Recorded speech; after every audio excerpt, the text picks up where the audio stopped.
Hello economics and welcome back to another lesson. This is actually part 2 of our Unit 3 Lesson 5 on Monopoly. So this is the second half of this lesson and lecture. So we're going to be picking up where we left off in our previous part of the lesson. In part 1, we ended by talking about how monopolists gain power. Or I should say gain market power. There are 4 main sources of that. And we talked about 3 general categories of threats to a monopolist. Now we're going to move our attention to what monopolists do and how they maximize their profits. We've learned that in a perfectly competitive market, the price is determined by supply and demand.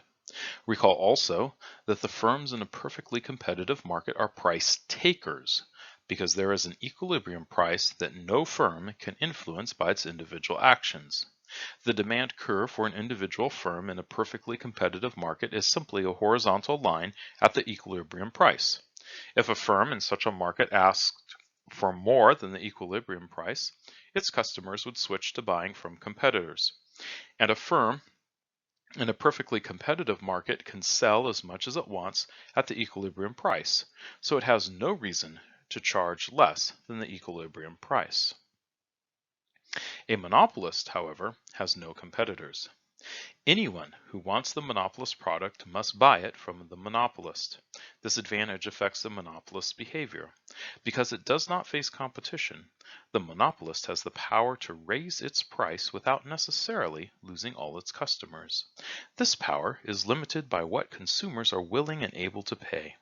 If the product is something people need or want very much, people may be willing to pay a very high price. A monopolist may also choose to lower its price in order to attract more customers. The monopolist's power to set the price means the monopolist is a price maker. A monopolist is interested in choosing the combination of price and quantity that will maximize its profit. It does so recognizing that the demand for the monopolist product is the entire market demand. According to the law of demand, a higher price causes customers to buy less of the product. So a monopolist faces a trade-off. If it raises its price, it will lose some sales. There is also a trade-off if a monopolist wants to sell more of its product. It must lower its price. Suppose the software development industry is monopolized by a firm called Monopoly. The table below shows a revenue and cost schedule for this fictional firm. Monopoly can produce up to 8 units of a computer operating system called Window Shade. Haha. The mixed cost of Monopoly's operation is $5. The fixed cost of Monopoly's operation is $5, and its marginal cost, the cost of producing an additional unit of window shade, is $3. Monopoly sells window shade to all its customers for the same price, which is chosen to maximize profit as explained in a moment. The total revenue that Monopoly receives is the price times the quantity sold, as reported in column 3 of our table. Right here.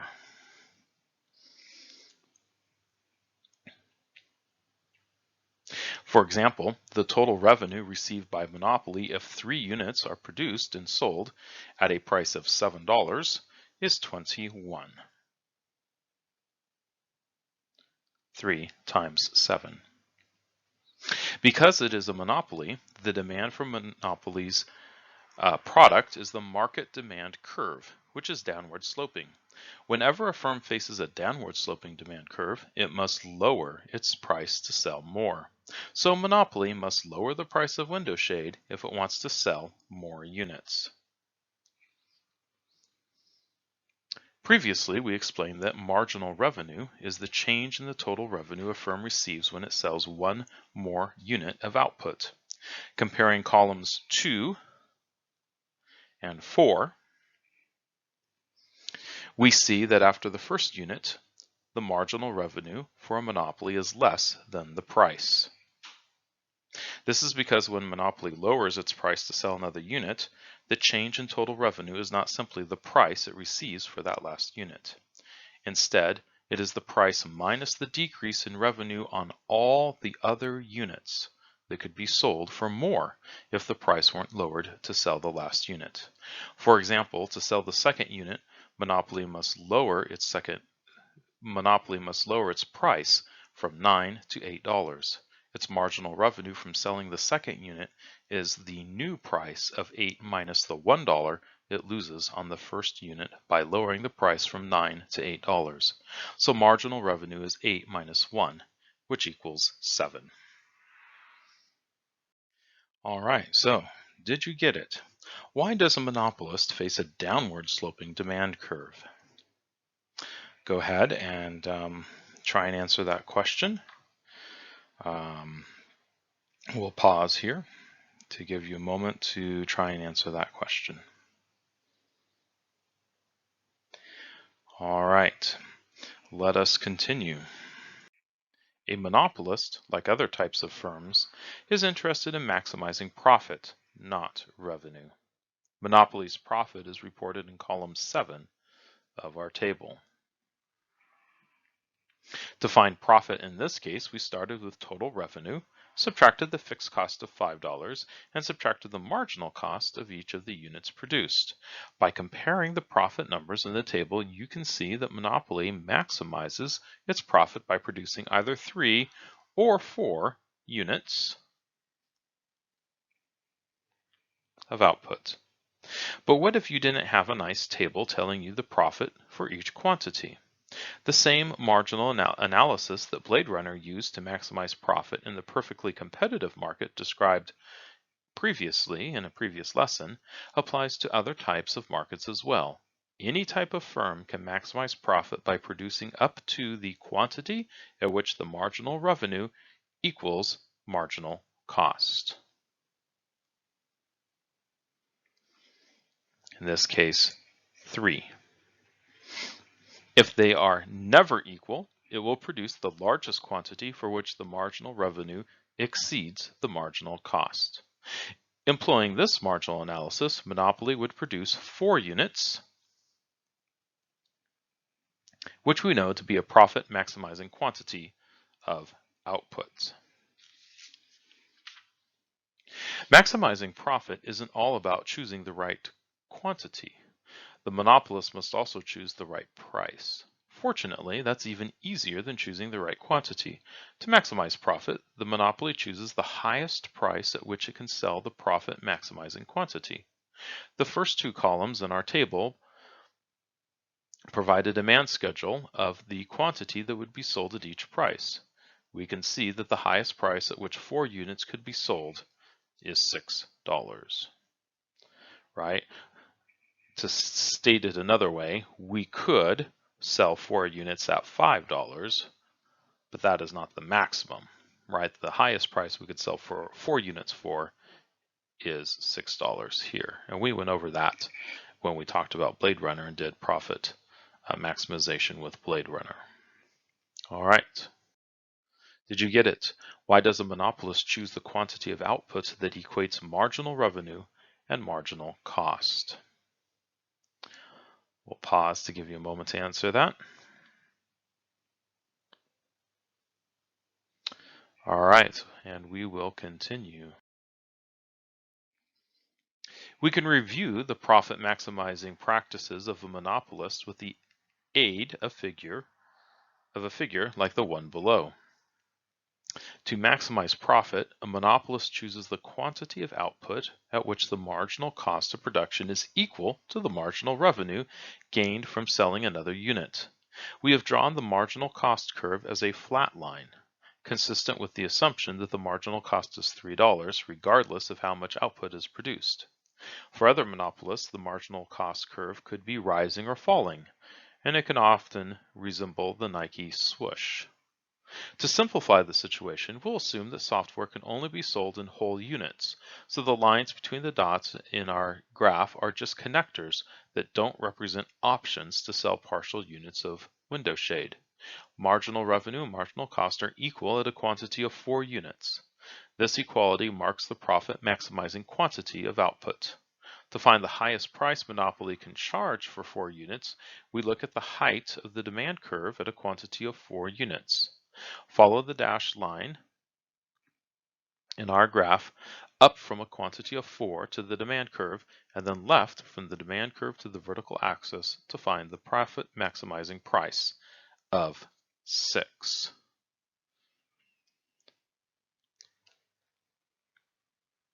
So this is where here at $3 on our marginal revenue, that's where marginal revenue, here's where marginal revenue and marginal cost meet.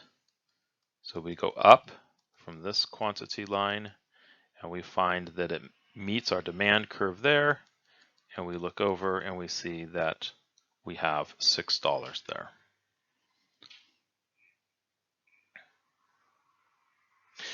You may have noticed that we did not mention the supply curve in discussing how price and quantity are determined in a market controlled by a monopolist. This is because the quantity supplied by a monopolist depends on more than the price. It also depends on the demand curve. Under the same cost conditions, two monopolists with different demand curves would supply different quantities. As price makers, monopolists will charge more for a given quantity if the demand is high than if the demand is low. Thus, it is impossible to use a supply curve to determine the quantity a monopolist would supply at each price. Our did you get it question: why can't we define a monopolist supply curve? We just talked about that, but you can go ahead and put that in your own words. We'll pause and give you a moment to do that. All right, and we will continue. Monopolies earn profits for their owners, but they result in an inefficient allocation of resources. In our graph that we saw on our previous slide and that we have reproduced again on this slide, note how the market demand curve is above the marginal cost curve until the two curves intersect. Our demand curve is above our marginal cost curve, this one here, right, until they intersect right here at 7, quantity of 7, and price of 3. Since the height of the demand curve shows us the amount consumers are willing and able to pay for each unit, we can conclude that every unit up to the 7th is worth more to consumers than the cost of making it. It is thus an efficient use of resources to make all those 7 units. In a perfectly competitive market, the supply curve is based on marginal cost.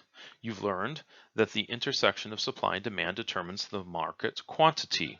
So a perfectly competitive market facing the same marginal cost as a monopoly would produce 7 units of output. Because a monopoly restricts the quantity of output to 4, the monopolist's quantity of output is inefficiently small. Consumers would be willing to purchase additional units of output for a price that exceeds the cost of producing those units. Let's examine the inefficiently low output of a monopoly by considering specifics about monopolies, demand, and output. We'll assume that consumers buy 1 unit of the software if the price is right, but no consumer needs more than 1. Good software is important, but consumers are only willing to pay so much for it. If you are in the market for something, the highest price you would pay is known as your reservation price. In a previous lesson, we saw how the height of the demand curve at each quantity represents the most a consumer is willing to pay for that unit, the reservation price for that unit. Our table here lists the reservation prices of Monopoly's 8 potential customers for its window shade software product in descending order. We've already seen that the firm's profit maximizing quantity is 4 and its profit maximizing price is $6. Note $6. Note that for $6, only Adrian, Bree, Cody, and Deshawn would buy the software. If the price fell to $5, Evan would also buy the software, so a total of 5 units would be sold. But the monopolist is unwilling to produce and sell the 5th unit, even though it costs $2 less to produce than Evan is willing to pay. Why would monopoly forego this apparent gain from trade and cause inefficiency by preventing Evan from receiving software that is worth more to him than the marginal cost? Because if monopoly were to lower its price to $5 in order to sell the fifth unit, it would receive $1 less from Adrian, Bree, Cody, and Deshawn, who were all willing to pay at least $6. Monopoly's revenue from the first 4 units would fall by $4, and Evan would pay $5 for the fifth unit, so the marginal revenue would only be $1. Monopoly is wise to keep the price at $6 rather than paying the marginal cost of $3 to gain $1 in revenue. Did you get it? Why does the refusal to sell the fifth unit lead to an inefficient allocation of resources? Take a moment to answer that.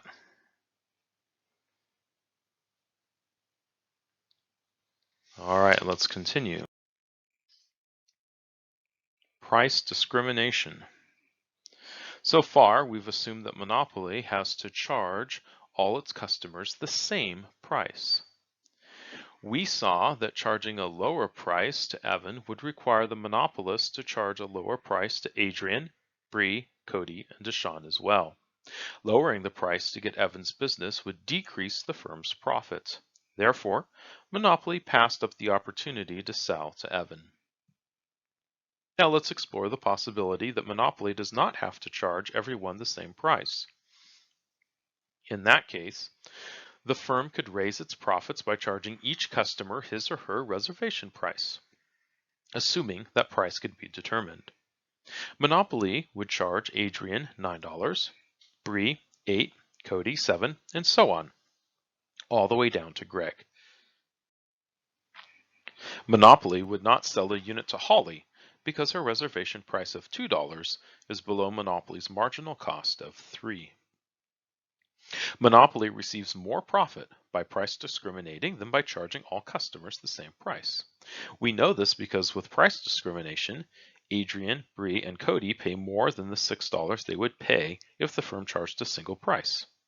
Deshawn pays the same amount as before, and Evan and Fernando contribute to profit as well by buying units for a price that exceeds marginal cost. Thus, firms with market power prefer to charge customers their reservation prices if they can. The practice of charging different customers different prices for the same good is called price discrimination. 4 conditions must be met before a firm can price discriminate. 1. Some customers must have higher reservation prices than others for the same good. 2. The firm must be able to distinguish between customers with higher and lower reservation prices. 3. It cannot be possible for customers to resell the good. If the resale of window shade were possible, for example, Evan would buy 5 units at his reservation price of $5 and resell them to Adrian, Bree, Cody, and Deshawn, who have higher reservation prices and thus are charged more by monopoly. 4. The firm must have market power. Under perfect competition, competitors would enter and drive the price down to the marginal cost of production. It is easiest for firms to distinguish between whole groups of customers. For example, price discrimination is often practiced between younger and older age groups. When individual customers are charged their reservation price, this is called perfect price discrimination. Right, did you get it? What is price discrimination? What conditions make it possible? Go ahead and take a moment to answer that question or those 2 questions.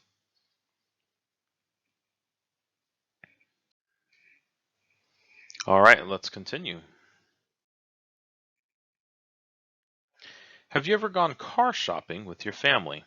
If so, you may have heard people at the car dealership ask questions that help them learn your family's reservation price. Sometimes they ask direct questions like, how much would you like to spend for a car today? They may also ask questions about where you live, what your family members do for a living, and what type of car your family owns now. This information helps the seller guide your family to a car and a price, that matches your reservation price and maximizes the seller's profit. Perfect price discrimination removes the inefficiency that arises when a firm charges all customers the same price. Recall that Evan has a reservation price of $5 for window shade, and Monopoly can produce another unit of window shade for $3.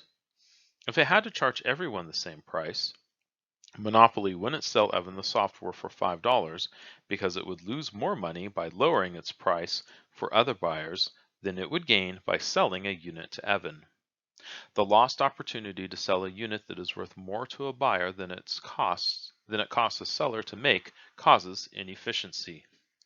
But price discrimination prevents Monopoly from having to lower the price on other units in order to sell one more.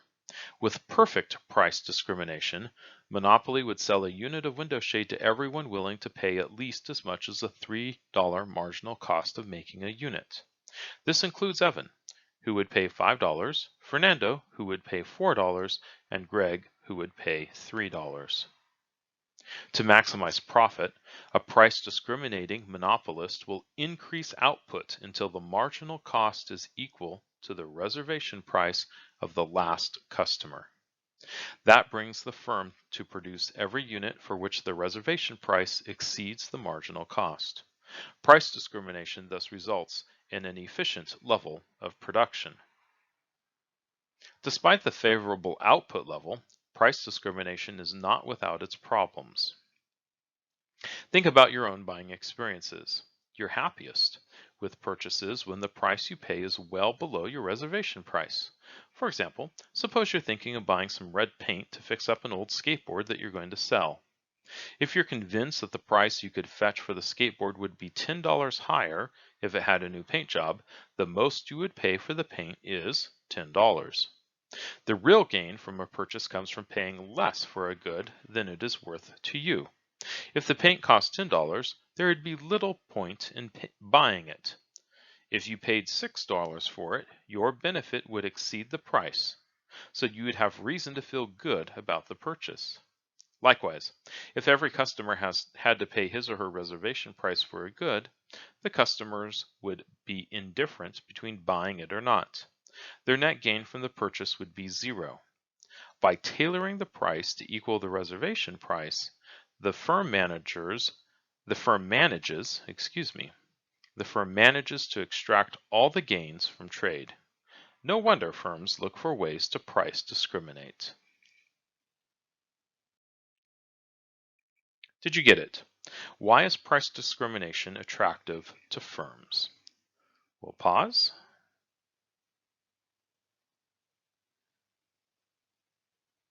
All right, let's continue. Many familiar pricing schemes are actually versions of price discrimination. Let's look at 3 examples. You may know that airlines charge different prices for the same seat on the same flight. These pricing policies are designed so that people with higher reservation prices pay higher ticket prices.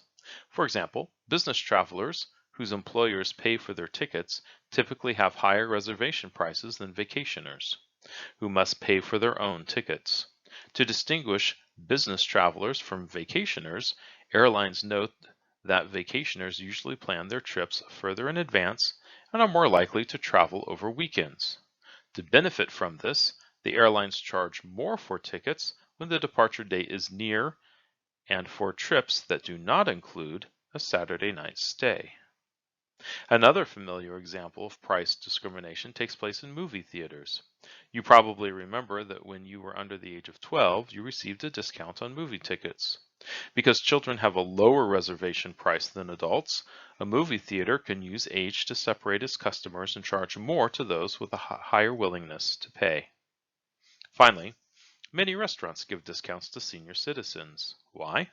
Because senior citizens generally have a lower willingness to pay for eating out. By giving senior citizens a discount, restaurants can gain more customers while charging more to those who are willing to pay more. Many movie theaters, grocery stores, and vacation destinations price discriminate with senior discounts as well. Notice that none of these examples of price discrimination constitutes perfect price discrimination.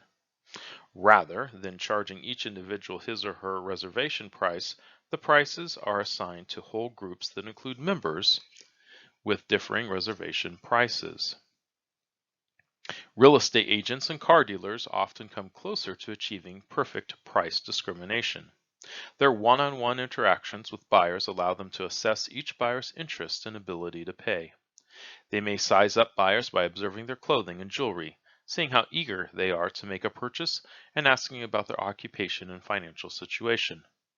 This helps them negotiate a price that approximates the buyer's reservation price. So when you go out to purchase a home, don't wear your most expensive clothes, and don't say you're so in love with the house that you'd pay an arm and a leg for it. Or you might. Innovative new products improve our standard of living and promote economic growth. Investments in research and product development are the fuel of innovation. But while we know that monopolies charge higher prices and produce smaller quantities, the effect of monopoly on innovation is less clear. Due to contrasting influences, it turns out that monopoly power can either advance innovation or get in its way. The relatively high profits conferred by monopoly power can be invested in research and development projects. This supports innovation.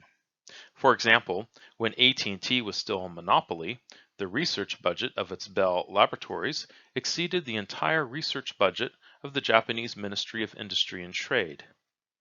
The innovations made at Bell Laboratories included the transistor, a critical component in TVs, computers, cell phones, cars, and hundreds of other products. And here we have a picture of the engineering department from Bell Laboratories. On the other hand, we have seen that monopolists have an interest in protecting their monopoly power by thwarting would-be competitors who might offer better products. Some of the profit that could be sent on innovation might be spent on barriers to entry. For example, monopolists can use some of their profit to lobby politicians for protection along the lines of extended patents, limits on competition from other countries, or stricter licensing requirements. Even that great defender of free markets, Adam Smith, worried that powerful merchants and manufacturers, pursuing their own self-interest, would seek to use government regulation to their advantage. George Washington was so concerned by this potential problem that in his farewell address he warned, "Even our commercial policy should hold an equal and impartial hand, neither seeking nor granting exclusive favors or preferences." End quote. Such defensive posturing by monopolists can slow the pace of technological improvement. All right, did you get it? How might a monopoly speed up or slow down the pace of innovation? When you're done with that, this is the end of our lesson. So you should go ahead now and open up the concept check for Unit 3, Lesson 5, and work on that. And we will have an opportunity tomorrow to go over any questions you may have and to go over the concept check. Have a great rest of your day.